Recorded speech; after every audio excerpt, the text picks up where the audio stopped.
So how in the world did Satoshi figure this out?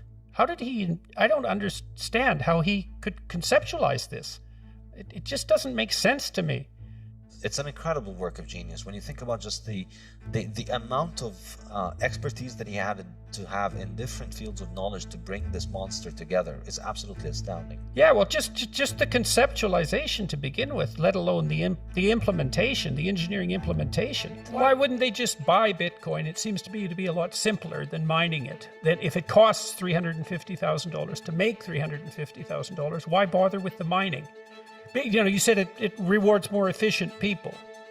Exactly. The short answer is if you have a way of securing electricity at less than 5 cents per kilowatt hour, then you should get into Bitcoin mining business, which is, you know, lower than most rates everywhere in the world. So if you have a source of energy that is isolated from the grid, or if you have a cheap way of securing energy, then Bitcoin is a great way. Mining Bitcoin is great, but for the most. So does that mean that Bitcoin is a very good way of moving resources from places that can produce electricity very cheaply to other places where electricity is more expensive? Does that actually make the cheap electricity, it makes the cheap electricity much more valuable? Absolutely. This is weird. That's a weird thing. It's very weird, and I think it's going to have a very profound impact on the global energy market, because for the first time in history, we have a way to sell energy that is location independent. So a lot of places in the world have a lot of energy, but it's very expensive to get that to the population centers. So the north of Canada has an... So you don't need wires. Exactly. Jesus, that's weird. That's a really strange thing.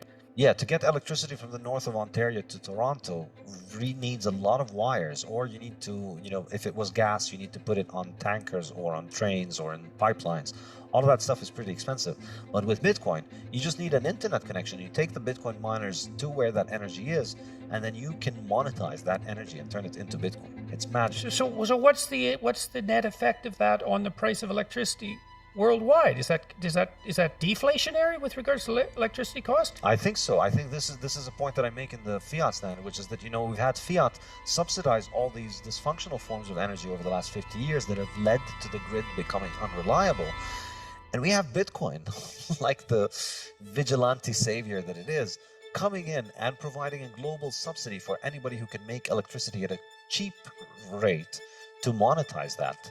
And I think, well, not only at a global subsidy, but it's so interesting, because not only you could go to where the energy is cheap with virtual certainty that you're going to make more and more money as the value of the Bitcoin increases by investing there, assuming that the value of Bitcoin is going to continually increase, which is a logical presupposition if it's as stable as is claimed, and it's finite in the way that you're describing, and increasingly widely accepted by vast numbers of people. So it's also an investment that's likely to increase in value over time rather than decrease. So it takes some of the uncertainty out of investing in cheap electricity generating processes that are geographically isolated. I just can't believe that's true. It's amazing that I think I must be misunderstanding, because it seems like you can move the value of the electricity magically without any of the problems of transportation. yes, exactly. Wow, that's really something.